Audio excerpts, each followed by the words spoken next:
Hello, Buglers, and welcome to issue 4264 of the Sorry, I've got to take this. Bugle Global Communications Incorporated. You want to speak to whom? Sorry, let me get a pen. Just say that name again. How are you spelling that? C for Charlie. Sorry, Z for Zoo. Sorry, Z in this country. Okay, A, L, P. Sorry, T. C again. Sorry, Z again. Yeah, M, A. Is that M or N? N for nonsense. Okay, so I'll put you through. Please hold a moment. Hello, Andy Zaltzman speaking. Yes, I am that Andy Zaltzman. Well, I only did that show once. How can I help? Sorry, you're offering what? A service that automatically generates concise, focused beginnings to podcasts. No, I don't think we're looking at moving in that direction. What do you mean you think the show would benefit from getting straight into what you describe as real content? No, I don't think that is necessarily true. Well, who exactly do you mean by everyone? What, is there really such a thing as too conceptual? Look, mate, now's not a good time. I've got to get on with the show. Look, this has really not helped get the show going. No, it does not prove your point. You cannot speak to producer Chris instead. Let me get the show started before everyone stops listening. Do what instead? It is not that kind of show. Thank you for your call. Hello. Sorry about that beginning. This is the Bugle. It's issue 4264. It's the 22nd of May 2023. And I am joined this week by two guests. Again. Firstly, that's all the introduction they need. Firstly, for the, I believe, officially umpteenth time on the Bugle, it's Nish Kumar. Hello, Nish. Hello, Andrew. You know when you said, just bear with me because I've got a really silly opening today? Yep. And a look of dread filled on the Zoom call with concern about something you would caveat as being very stupid would be. I think you absolutely delivered on it, Andrew. Oh, that's good. I think you absolutely delivered on it. Also joining us for the second time on the Bugle, a warm welcome back to Josie Long. Hello. Thanks for having me back. Well, thanks for coming out. You have a book coming out this week. I do. It's a book of short stories. Well, there we go. We usually do plugs at the end, but tell us. Let's do it all the way through. Okay, yeah. I'll try and work it into each of the news items. Well, I mean, what is news but a collection of short stories, really, when you think of it in those terms? So, I will say this has been form-breaking for the Bugle as a podcast in terms of having the plug early, but it has continued the long-standing tradition of plugging things appallingly, given that no one has mentioned the title or the date the book comes out. You got to leave a bit of mystery. That's right. Yeah, we'll solve that mystery, which is, and a mystery can be a short story at the end of this podcast. It will turn out that Nish did it. It is the 22nd of May 2023, and what a day to be recording, because it is today just 568 years since the Wars of the Roses kicked off at the First Battle of St Albans on the 22nd of May 1455. Richard, Duke of York, defeated and captured Henry VI of England, who of course had become king as a baby. If you're good enough, you're old enough, as the old monarchy saying goes. And the Battle of St Albans was a pretty piss-poor effort, to be honest. But it did start the Wars of the Roses, the 3-decade squabble that resulted in lots of people being hacked to death in battle, including celebrity car park resident Richard, not as bad as Shakespeare suggested, III, who was hacked to death in the manner fashionable at the time, at the Battle of Bosworth in 1485. It all kicked off, as I said, this day in 1455, the Battle of St Albans, a half-hour effort with disappointingly few people being hacked to death. Not really what the fans wanted to see from a 15th century battle, to be honest, but things picked up. And just 6 years later at the Battle of Towton, the hacking to death element of the war had become so advanced that in a 10-hour slaughterfest, an estimated 28,000 people were hacked to death in a single day of all-action, metal-clanging, flesh-splatting mayhem in Yorkshire. That, of course, is the upper end of the estimate, but it, it's 2023. Let's talk up the past like we talk up the present. It was at least 28,000, if not millions. But 28,000, that would have been over 1% of the entire population of England killed in a single day of hand-to-hand combat. You've got to admire the work rates involved in that. I just don't think our youngsters would put the effort in these days. It's estimated that the battle involved over 3% of the entire population of the country. So it's the equivalent today of 2 million people meeting for a right old ruck in the Sainsbury's car park in Tadcaster. So. Do you know what, though? That would be a great day to, like, go to the swimming pool. You know? Like, you know when there's, like, a World Cup final? Yeah. And you go to the garden centre or something, and it's deserted. And do you know what, actually, if you were interested in buying an axe, perversely, that's the best day. Right. You don't think that'd be sold out? Surely all the axe shops are sold out. Oof. And to be fair, if you run the axe shop and you're not going to the battle, you won't get respected in the future. Yeah. Well, because you want to get some pictures of your axes being used. Just sat there. Desperately trying to draw and paint as quickly as humanly possible.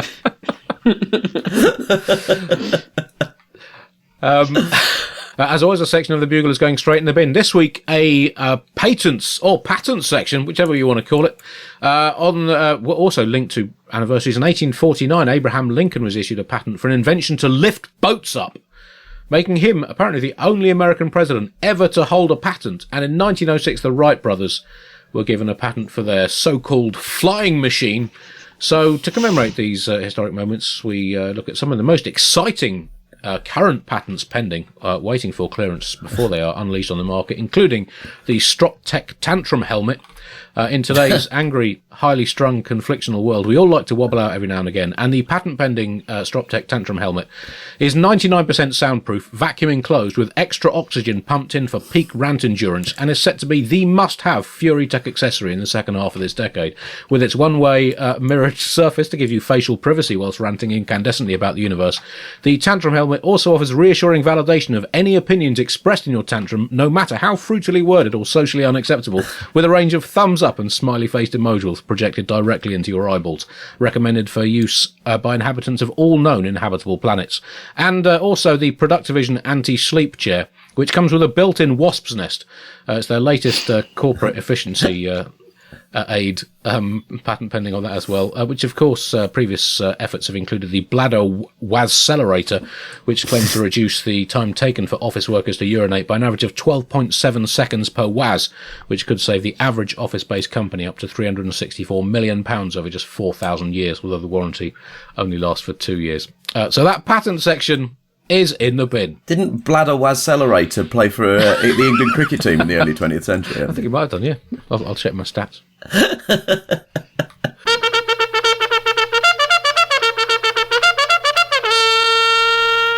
Top story this week. Comeback news. Well, we all love a bit of nostalgia, hence the popularity of vintage clothing, period dramas, 60-year-old snack wrappers washing up on the beach as a metaphor for the decline of human civilization, patriotism, and dressing up like a baby and paying someone to congratulate you for vomiting. But not every comeback is welcome, and it seems that Bashar Al Assad, the Damascus douchebag, the Syrian serial shithead, the Ba'athist Ba'at shit crazy Ba'astard, the notoriously uncivil civil warmonger and strifophile, has wheedle-wormed his way back into mainstream politics.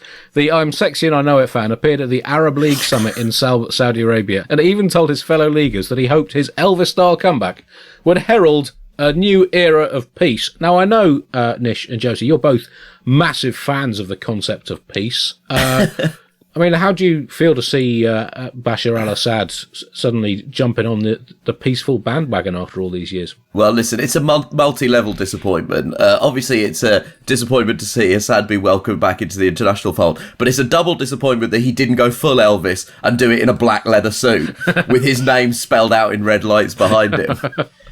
Yeah, if you're going to come back, come back. Look, can I say something that is not clever, and I'm not proud of it? Yep. That's pretty much the motto of this podcast. However the say that in Latin. But I've spent a lot of time listening to people make jokes about people's appearances, and often with like a middle-aged man, people will say, oh, they look like a thumb, or especially they'll say, oh, they look like a bollock. And Assad is the first person. When today I was looking at the photo and I was like, but he really does. Like his face. There's a photo of him looking to one side and I was like, this man is the embodiment of a ball sack from the neck up. And I know it's not about his conduct or anything like that, but I feel like it's my moral responsibility to point this fact out. Right. And how much do you think that the fact, as you describe it, that he looks like a Nadja, has influenced the way he's conducted his life? I mean, is this a sort of rebellion against the difficulty of looking like a testicle? It's Kafkaesque. Yeah. He woke up one morning. Yeah. It's interesting psychologically. Nish, Bashar Al Assad, as discussed on the Bugle many years ago, used to listen to I'm Sexy and I Know It. I know that's very much your internal soundtrack whenever you walk on stage or start recording the Bugle. Yeah, I remember that story being covered on this podcast. And it was because they seized some of his assets, including his iTunes purchase history, right? And that's how we found out he had purchased, and I guess we have to assume listened to LMFAO's I'm Sexy and I Know It. I don't know if he listened to that again to G himself up before the speech, but it's definitely worth bearing in mind. Also, weird fact about LMFAO, they are an uncle and a nephew, which I don't think ever gets done. There's very few. That's illegal.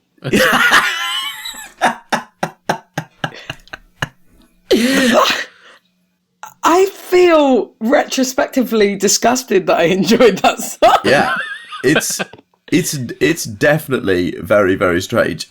He addressed the summit of the Arab League, which was taking place in Saudi Arabia. Already a bad start. What is this, an international football tournament? Anyway, he said that the summit was a historic opportunity to address crises across the region, and said he hoped it marked the beginning of a new phase of Arab action, and called for peace in our region, development, prosperity instead of war and destruction.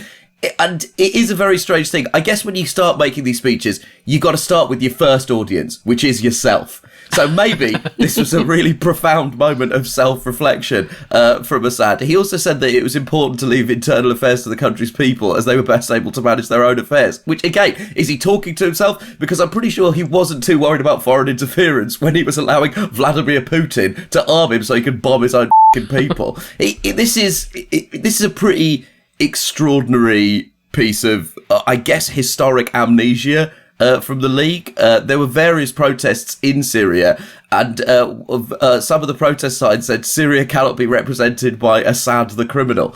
But listen, if being represented by a criminal at this point in human history, that's just par for the course. That's just absolutely par for the course. It would feel weird not to be. And also, you've got to think, 12 years ago, he started a civil war in his own country, but now everyone's bored of it, so it's fine. Yeah, that's how those things work. Yeah. The Emir of Qatar walked out before Big Bash began his speech. Know how it feels, mate. We've all been there. But I mean, even so, Assad's return to the international stage, or the fact that his return did not take the form of him confirming his name and home address before hearing a list of charges, that sits uneasily, I think, with anyone who's not a fan of state-run violence, oppression and genocide. We did actually ask Bashar al-Assad to appear on the Bugle to give his side of the story, but he said he was busy. So, unfortunately, he can't. But I mean, what does this portend for the future of the of Syria and the entire region? Do you remember when Rangers were really corrupt? Yeah. And they got demoted to the very bottom league? Yeah. So that's what happened. I think he was kicked out of the Arab League and he had to do just home fixtures. Right, work his way up back through the pyramid. And now he's obviously worked his way back up. Right. And so people have to just ignore what happened before. That's an interesting Glasgow perspective, because you live in Glasgow now, don't you? And obviously you're seeing everything through the... I do not. I live for the Rangers. Right. Yeah. if I lived in Glasgow, because I'm Jewish, I couldn't support either range. I think I'd be is Partick Thistle the Jewish club? I forget how it works. Partick Thistle's the best one because they slag off both the Queen and the Pope. It's very retro. The love that dared not speak its name. He didn't even go the normal route for rehabilitating a disgraced reputation and starting his own YouTube account. We all know. That's the route. He should have been doing front-facing videos where he talked about crackpot conspiracy theories to recover from being publicly disgraced. He should be on Joe Rogan. Yeah, he should have gone straight on Rogan. That's the traditional route for rehabilitating your public perception, is smoking a fat stogie with Joey Rogues. Maybe that's why he said he was too busy to come on the Bugle.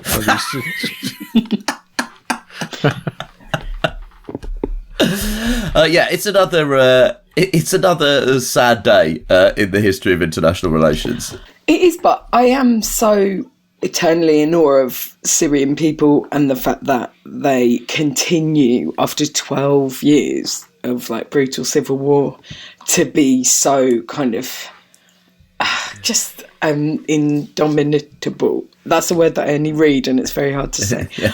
But it is incredible, and I think about it in terms of the UK, where basically we go on one demo once and then talk about how it failed for the rest of our lives and about how that really turned us off politics for a generation. You know? I feel like that is the inspirational part. The local council puts up a bollard we disagree with, and we just vow never to leave the house again for the rest of our lives.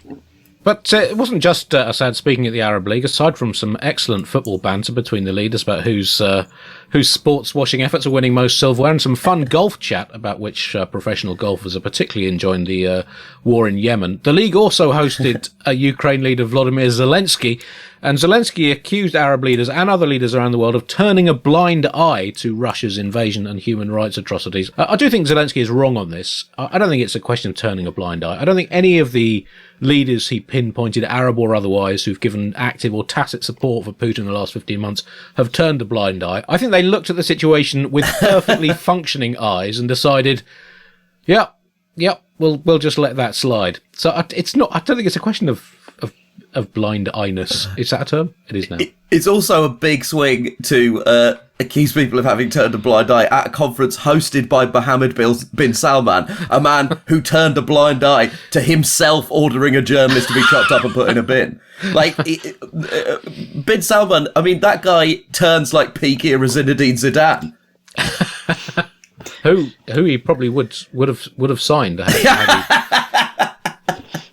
It's possible. I mean, if Zidane does at some point now become manager of Newcastle, we will listen back to this, Nish. Yeah. And, I don't know about this because it's not Scottish football, which I'm an avid fan of. Zelenskyy told the Arab League bigwigs that Ukraine was defending itself from, quote, colonisers and imperialists, and thus appeared to invoke the Arab world's own history of invasion and occupation. After all the support we in Britain have given Ukraine, and he starts slagging off colonisers and imperialists. That is ingratitude of the highest water. Head to Zelenskyy. What you gonna have a go at the Beatles next? Jesus Christ! I just saying that Ringo's songs are not very good. And after Paul was replaced with Cyborg, it's downhill. I'd like to apologise for that accent. That's when he knows he's given too many speeches. Once Volodymyr Zelenskyy starts going off about Ringo's output within the Beatles, that's when he knows. And then he's you get a response from Ringo like, peace and love. I love it. I'd like a summit between the two of them. The Zelenskyy Star Summit. Zelenskyy Star, yeah. Yeah. Well, I think that. I mean, and you're excluding Paul McCartney from that. You don't want to get, the other. Paul's busy. Beatle. Right. He's still touring. Well, maybe you could set him up to negotiate with Putin. I don't know. Come on. Come on. I love to hear your balalaikas ringing out. I've been very clear about my feelings about Russian culture. Come on, keep your comrades warm. Zelenskyy also... I've now just bankrupted the Bugle by quoting Beatles lyrics. So, but you misspelled them, so it's fine. Oh, yeah, that's... So it's about how it turns up in transcript. As evidenced by the fact that I steered clear of mentioning his back in the USRS. That's out of copyright now, since 1990. Zelenskyy also, he had a very busy week. He attended the G7 meeting in Japan. That's right, the G7, the spiritual home of the non-binding verbal agreement, was back in action last week. The leaders of the 7 qualifying nations met in the city of Hiroshima in Japan. Canada and USA, of course, qualify from the North American qualifying competition. Germany, France, UK and Italy from Europe. And Japan represented Asia, Africa, South America, Australasia, Antarctica and the rest of the universe. Plus, special wildcard guest stars the European Union, which is a non-enumerated member of the G7. I think my member was enumerated at 8 days old, from what I remember. I'm not entirely sure what function that plays. But anyway, it was... Are you calling the European Union the discarded foreskin of the G7? But there was a lot of... That's somehow worse than anything Nigel Farage has said about the European Union. The aim of the meet, the various discussions at the meeting, including further clampdowns on Russia, and also aiming to reduce the reliance on China economically. And from a British perspective, I would say that's quite simply achieved, would you not, to reduce our reliance on China? All we need to do is switch our manufacturing sector back on, if we can find the switch and mend the fuse. And actually, where did we leave them? I think it's in the attic, or did we? Or was it in the shed? I'm mixing it up with the dehumidifier, or perhaps we sold it on eBay. But anyway, look, we'll just sort it out. What were the highlights for you from the G7 summit? Which we've covered a lot of G7s on the Bugle over the years in its various forms. I'm just really devastated that they're putting sanctions on diamonds. Right. Like, for a long time I was like, how does this war affect me? And now it's really biting. Yeah. You know? Right. Yeah. You were going to get diamond grills on your teeth, weren't you, Jose? Yeah, me and Bear, it was our thing. Why did my brain do that? I think it's funny to describe China as a threat to economic security when that basically is just like, you're doing better than us and we don't like it. Like, I'm going to start like describing other comedians as a threat to my career security. I was thrilled to see Italy there, obviously, because it's always good at the G7 to have fringe, whack job, right-wing conspiracy nutcases represented. It's very important. It's been a couple of years since Trump, and now we've got Georgia Burley back on there representing the QAnon and borderline QAnon community. Nish, have you forgotten the UK there? Oxfam said in advance of the summit that G7 countries are currently demanding around about $230 million a day in debt repayments from low and middle income countries, because, and I think this is good. A lot of people say, "Oh, this is further evidence of the exploitation by the wealthy of the less wealthy." But we G7sters, we know the importance of sound financial management and of not getting yourself into unaffordable debt, and that message carries particular weight coming from countries such as the USA with its $31 trillion of debt, and the UK with our tidy little government debt, which currently runs at 100.2% of GDP. We know how these kind of things can skew and fracture your politics and economy, and we will not let our low and middle income buddies make the same mistakes. So, I mean, I think this is one of the greatest things that the G7 are doing, is dredging the last pennies from less fortunate countries for their own good. It does sort of suggest the fundamental problem with all of this, in that you're not actually going to solve world problems if you don't invite people whose countries are being most directly affected by the problems in the world. Like, it's like if it does suggest slightly an out-of-touch organisation, which is obviously not helped by the fact that their first priority on the sanctions was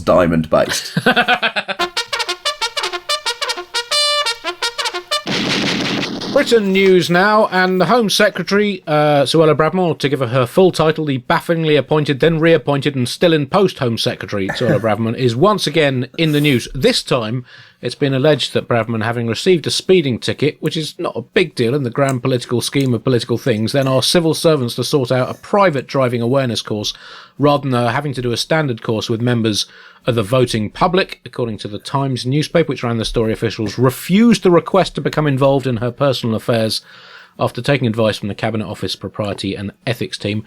Did she break the ministerial code, is the question that we seem to be hearing quite a lot regarding leading politicians. A government source denied she broke it, but it's unsurprising, is it not, that these allegations have been allogated, this idea of breaking the ministerial code, because it seems that at the moment the government breaks the ministerial code as frequently as promises wind or the hearts of British democracy fans. I know you're both huge fans of Suella Braverman and have the tattoos to prove it. This must have been difficult for you to see this this news this week. I mean, do I want her to be punished and resign? Yes. Why is it the curse of being engaged with politics that you have to see these horrific moral vacuums going down for like a minor-ish infraction of the rules? Like, did I want to see Ted Bundy punished for not finishing his law degree? It's very hard to be like having to come out to support the team I love, which is Conservatives being humiliated and brought to justice. But it's like the team are only playing against mascots for a charity event.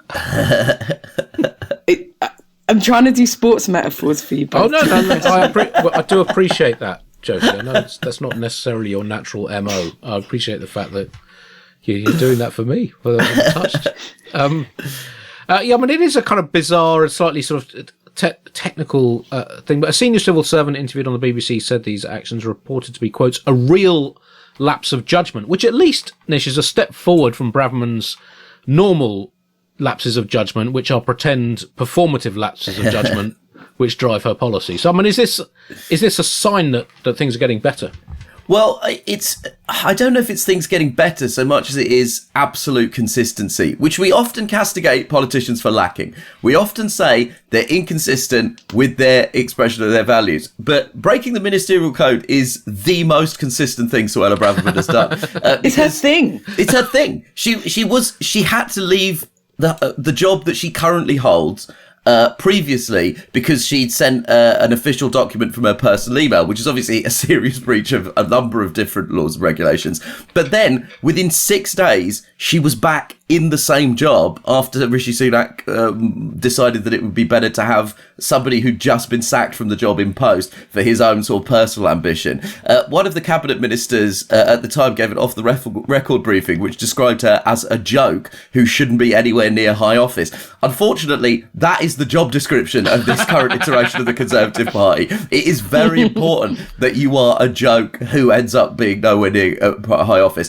There is an interesting sort of glut of stories about Braverman, of which this is one. There's another one that's come out today saying that she tried to skip a vote on a migrants bill that she had kind of pushed forward so that she could do a photo opportunity at a police station. And the thing with all of this is there's a sense that she's pissed off a lot of the Conservative Party, and she's done it most recently because last week she addressed something called the National Conservatism Conference, which was a conference that Labour MP Thungam Debonair described as Conservatives Conspiracy Comic Con, and because she said, I love a bit of alliteration. Now, I will say to you, Thungam, if you love a bit of alliteration, you've missed an absolute open goal there, because it was absolutely Comic Con for I cannot tell you what an open goal you've shanked, Thungam. Oh, imagine her saying that on Politics Live. Well, this was actually in Parliament, which would have been even better. It would have been even better if she'd called it Comic Con for yeah, it was a real festival of the deranged. There were all sorts of whack job theories put forward, and all sorts of, I guess we could be generously calling them snafus, including the journalist Douglas Murray describing the First and Second World War as an instance of German nationalism having mucked up. the great muck up. Yes. That's how in my synopsis for the film Schindler's List, it begins with the phrase, "Well, Germany had mucked up, and now it was time for Big O to step up." Well, that's right up in the. I mean, the pantheon of great British understatements is a well-packed pantheon. That's right up there. I feel most let down by the fact that it was hosted at the Natural History Museum. Like they're inviting people who don't believe in the exhibits to speak underneath them. But I feel most let down by the staff on the day because there's so many cupboards that they could have pushed him into and locked him into. And in the long term, it would have been an attraction to visitors. Yeah. And I guess in some ways, it's a good place to do a conference surrounded by physical metaphors for your political ideas. And also for some of the attendees, I think some of the exhibits were in their target demographic. But on this Braverman story, I mean, it's by far from it's far from the worst thing that she has done, and of all the things that could bring her down. It's been described. It's been put forward as more evidence of a conspiracy to bring down Braverman, which now involves not just the left-wing cabal of secret wraith-like apparitions that have been allegedly running the Conservative government since 2010, according to some newspapers, but also the speedometer on her car and her own poor judgment, and some of her fellow Conservative MPs. Now, this was a story from April in this year. William Ragg, a Conservative MP, tweeted this. "This evening, having kept quiet for a while, I was struck by the lamentable hopelessness of the Home Secretary. Remembering particularly her first week or so as an MP, my clearest recollection of our Home Secretary's legal acumen came from her first day. We had a presentation from the expenses watchdog, the IPSA. Her question concerned whether a speeding ticket incurred during the course of parliamentary duties could be claimed on expenses. This woman then became Attorney General, the leading lawyer in the country, and Home Secretary. So this is the context of why people is looking for anything to assist the process of helping the country. This is like when murderers do a murder, and the first thing they do is Google search how to get away with a murder. And they think to themselves, I'm a criminal mastermind because I deleted it afterwards. But I also think it's unfair to judge a Conservative because basically she just got confused between which of her servants she was addressing. It's not her fault. If anything, they've given her too many servants. How's she supposed to know they're not the house ones? They're the civil ones. Last week, she was also in the news for saying there was no good reason that Britain can't train up enough HGV drivers, butchers, or fruit pickers in her efforts to restrain net migration, which under her and her government's watch seems to be skyrocketing in the aftermath of the Brexit that was voted in to bring it down. And so, of course, there's no good reason, but there are plenty of bad reasons, the same bad reasons we don't train up enough of any other useful job in this country because we can't be arsed and it's cheaper not to. It'd be a good triathlon, though. So which one? Drive the HGV, cut the head off a pig, hold that while you shove it full of apples. Well, I'd watch it. Chris, as a triathlete, is that? I mean, because it's an event that doesn't always get a huge audience. Do you think involving a bit of pig slaughter and fruit stuffage would help triathlon? Look, endurance sport, often brings you close to shitting yourself, and I think this only brings you that little bit closer. So it's all fine.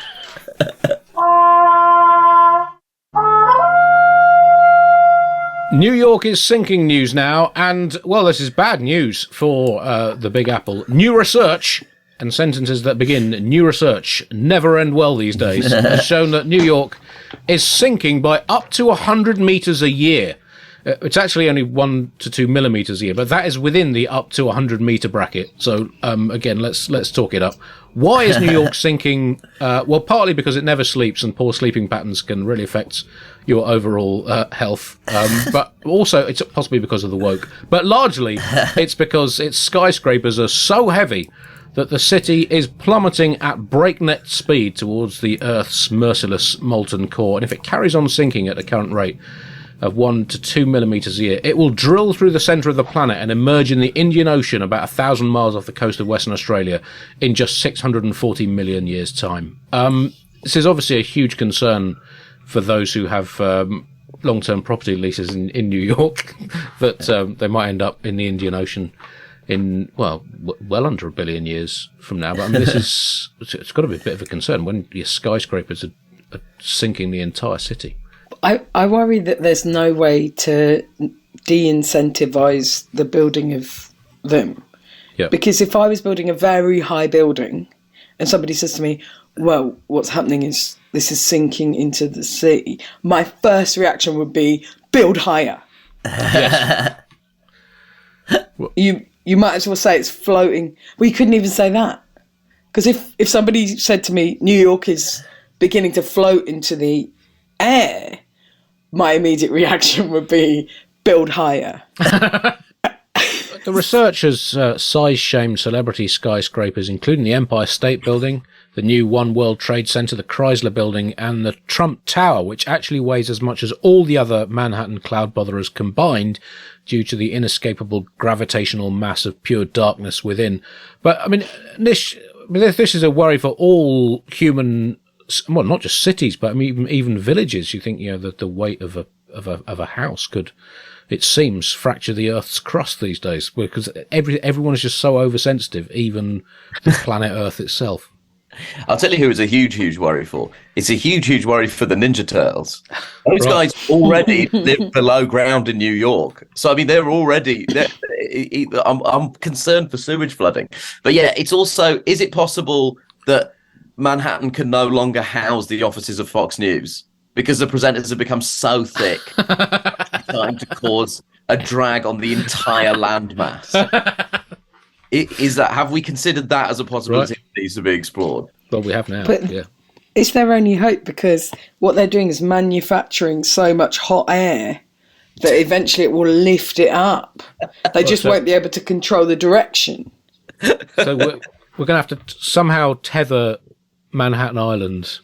If it floats out to the Atlantic, I guess that's not so much of an issue.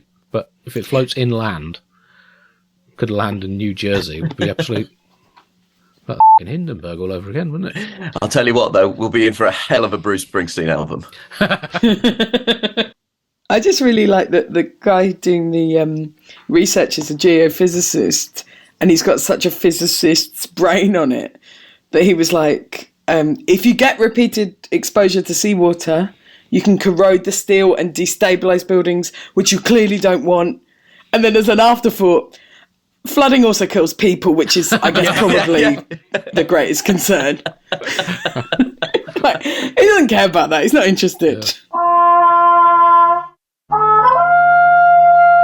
Old news now, and more research has shown that humans, the celebrity species, began romantically kissing each other 4,500 years ago, earlier than had previously been thought. I mean, it does raise the question, that what the were they doing before that? I mean, were people just getting straight down to it? For all the many thousands and thousands of years of evolution that brought humanity to the point where the smooch was invented 4,500 years ago, was it just pure business? Also, what was the non-romantic kissing that was going on? I've done a lot of that. Yeah. Previous canoodling experts have suggested that romantic kissing spread either from South Asia 3,500 years ago, or from France, around the same time that the shrug was invented, or just in the 1960s. But this new research has shown that Egyptians were smooching each other as early as 2,500 BC, and who can blame them with their golden beards and slinky sphinx wear and their elaborate sarcophagi and their big pointy corpse holders? Oh yeah. Mesopotamians were also at it, something about being in between the big rivers Tigris and Euphrates, which when looked at from space do look alarmingly like a pair of seductive lips puckering up for a snog. But I mean, what does this tell us about human civilization, Josie, that it took us so f***ing long to get to invent the snog?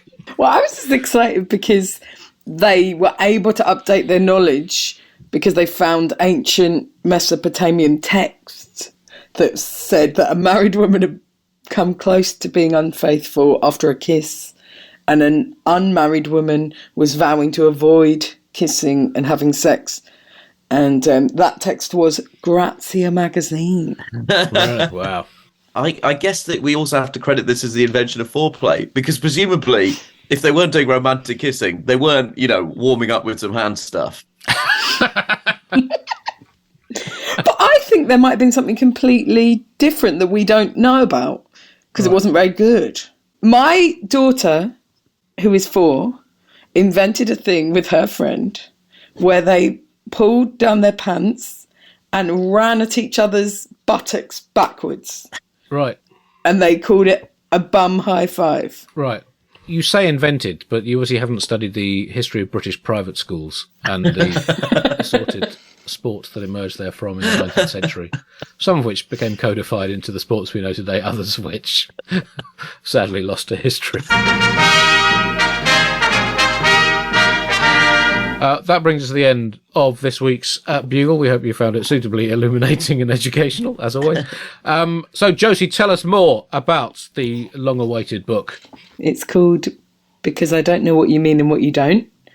And it's about a lot of overthinking, over-anxious characters. And they're short stories, and some of them are funny, and some of them are very dark. So there's something for everyone. And except for people who don't like my work. There's nothing for them. Yeah. I've actually read the book, and I thought it was brilliant. It's really, really good. There you go, as the official Nish Kumar seal of approval. Yeah, that's as official as it gets. So once it's in the shops on, is it the 25th? The 25th? Oh, thank Still you. haven't got the date out. You're also doing some live tour shows? I am, yeah. Please have a look at my Twitter and Instagram at Josie Long, and you'll be able to see all the dates. There you go. Details on the internet. Nish, you have a new podcast. I have a news podcast. I'm now doing double bubble on the news. I'm doing the news podcast, and then I'm doing this show that makes fun of news shows. Right. I'm doing it's called Pod Save the UK, and it's available wherever you get your podcasts. You can also hear me on the news quiz, which is half-ish way through the current series. You can get that on BBC Sounds. Thank you for listening. We will play you out now with more contributors to the Bugle Wall of Fame. If you want to join the Bugle voluntary subscription scheme to keep the show free, flourishing and independent, go to thebuglepodcast.com and click the donate button.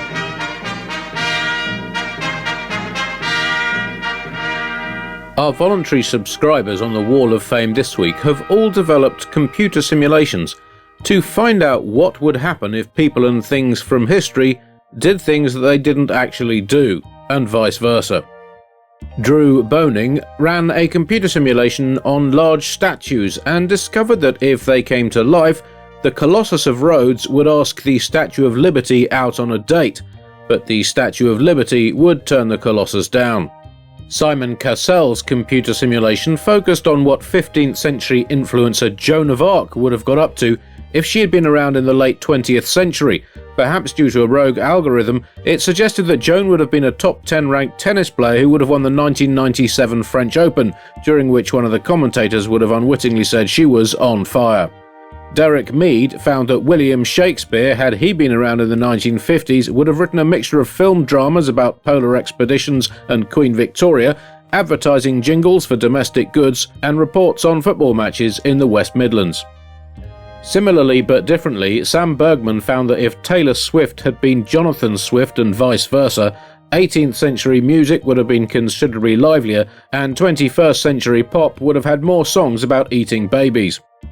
Nathan Clifford discovered that if 17th century painting star Artemisia Gentileschi had been a prehistoric cave painter, she'd have done pictures of bison. Really excellent ones though, but it was just the way people rolled in those days, artistically. For his part, Ian Horsey ran a computer sim on Cubism star Picasso to find out what he'd have churned out if he'd been an ancient Roman, which he obviously wasn't. The upshot of that was some computer-generated frescoes that, shall we say, were not suitable for work, plus a weird sculpture of Julius Caesar with 3 noses and a guitar. On the subject of the ancient world, Richard Perrin calculated that if Abraham Lincoln had been an ancient Athenian, not only would he have had a different taste in headwear, and probably been a little bit safer in theatres, but he would have spoken Greek and still made moving speeches about battles. Victoria Godfrey stuck 9th century algebra pioneer Al-Khwarizmi through her version of this software, plopped him into the 19th century, and found that he would in fact have invented the smartphone in 1867. And similarly, Rob Abram concluded that the internet would have been developed almost 1,000 years early if only Bi Sheng, the Song Dynasty Chinese printing pioneer, had got a bit of venture capital funding to push his ideas on a little bit further and a little bit faster. Thank you to all our contributors to the Bugle Wall of Fame.